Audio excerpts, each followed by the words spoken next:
सीधा सा सवाल,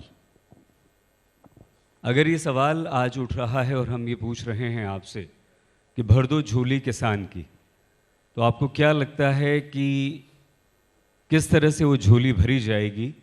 और ये स्थिति भी क्यों आई सर कि हमें ये कहना पड़ रहा है कि भर दो झोली किसान की?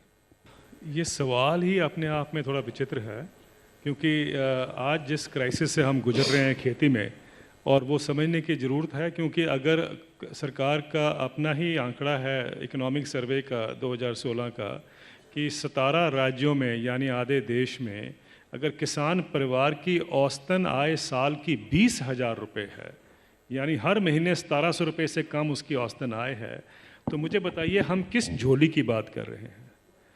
1700 रुपये में तो आप एक गाय नहीं पाल सकते, उसमें परिवार पाला जा रहा है।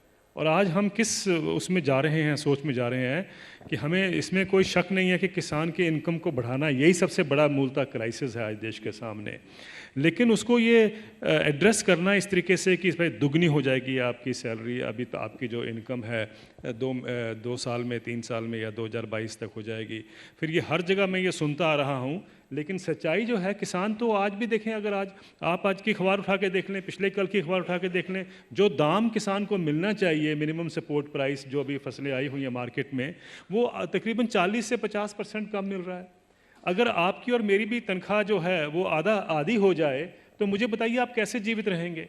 और ये एक आज से नहीं हो रहा है, ये पिछले 4 दशकों से हो रहा है। पिछले 4 दशक में अगर 1980 में जो आपको टमाटर का दाम मिलता था वो आज भी वही दाम मिल रहा है आपको, अगर आप इन्फ्लेशन को एडजस्ट कर लें। तो अगर ये हालात सिर्फ टमाटर पे नहीं है, सभी फसलों पे यही हालात हैं। अगर 4 दशकों से किसान की इनकम फ्रोजन है या स्टैटिक है, मुझे बताइए उसको हम किस झोली की बात कर रहे हैं?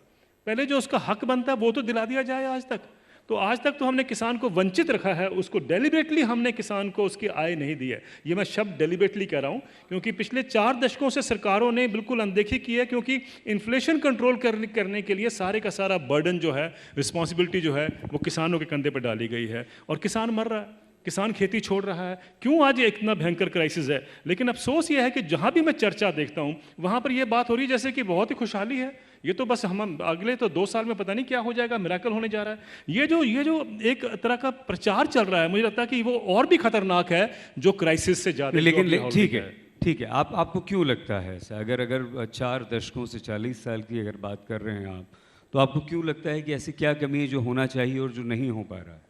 मैंने आपसे कहा कि देखिए हुआ क्यों ये सब कुछ। ये हुआ इसलिए कि इंटरनेशनली और नेशनली इकोनॉमिक पॉलिसी हमारी ये कहती है कि एग्रीकल्चर को अगर आप ख़त्म करेंगे, कम करेंगे, तभी इकोनॉमिक रिफॉर्म्स वायबल हो सकते हैं।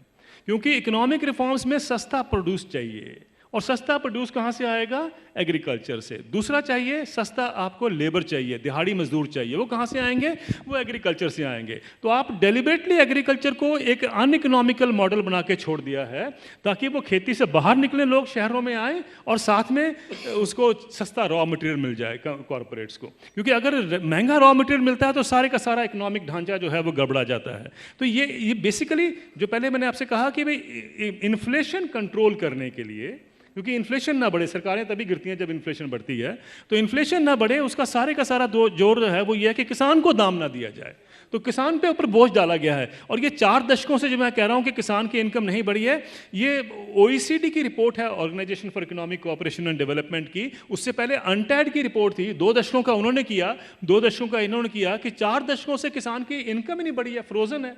और आप मुझे बताइए 1700 रुपये महीने की अगर इनकम हो किसान की, परिवार कैसे उसमें जीवित रहता होगा? कभी हम सोचे तो सही चला, इस बात पे जरा सोचिए। मोबाइल बिल जो लोगों के हैं वो 1700 रुपये से ज़्यादा होते हैं, और यहाँ किसान का 1700 रुपये से इनकम कम है आधे देश में। इसका मतलब कहीं ना कहीं हम किसान के साथ इतना अन्याय करते आए हैं 4 दशकों से। उस अन्याय की पहले भरपूर इसका मतलब ये हुआ कि जो न्यूनतम समर्थन मूल्य हम तय करते हैं, इसका मतलब ये हुआ कि जो कहा जाता है कि हम अब खेतों तक नहर ले गए, पानी वहाँ पर हमने पहुँचा दिया है, किसानों को 24 घंटे बिजली उपलब्ध करवा दी गई है, कृषि के लिए जो सुविधाएं दी गई हैं, क्या वो सिर्फ कागजी हैं? आप सिर्फ ये कहना चाहते हैं? 2 चीज़ें समझनी है हमें। एक होता है in public investment, public investment मतलब ये नहीं कि उसकी इनकम बढ़ गई, लेकिन यहाँ पर ये दिखाया जाता है कि अगर किसान को अगर इंश्योरेंस मिल गई है, क्रॉप इंश्योरेंस, तो लगता है किसान की आय बढ़ गई। अगर आपको पानी मिल गया, इरिगेशन थोड़ा सा बढ़ गया, तब भी आपकी इनकम बढ़ गई। आप मुझे बताइए, शहरों में फ्लाईओवर बनते हैं, शहरों में सारी इन्वेस्टमेंट होती है, कोई तनख्वाह तो नहीं आपकी रोकता, तनख्वाह भी साथ बढ़ती है। इन्वेस्टमेंट आपको चाहिए, आपको इरिगेशन भी चाहिए, आपको मार्केट्स भी चाहिए, आपको सब कुछ चाहिए, लेकिन ये मत सोच के चलें कि इनसे इनकम बढ़ रही है। अनफॉर्चुनेटली ये दिखाया जाता है कि इन चीज़ों से सबसे जो इन्वेस्टमेंट हो रही है उससे इनकम बढ़ रही है। ऐसा नहीं होता। अगर ऐसा होता है तो मैं 7वां वेतन आयोग नहीं होना चाहिए था देश में, क्योंकि 7वां वेतन आयोग क्या, सारी इन्वेस्टमेंट तो शहरों में हुई है, तो फिर 7वां वेतन आयोग क्यों होता है? कहने का मतलब ये है कि किसान की अगर इन्वेस्टमेंट कहीं हो रही है, वो उसकी ज़रूरत है, हालांकि वो बहुत ही कम हो रही है, जो आपने कहा है वो बहुत मात्रा में कम हो रही है, लेकिन उसके बावजूद भी किसान को जो इनकम मिलनी चाहिए वो तो उसका हक बनता है, जो हमने उसको डिप्राइव किया है।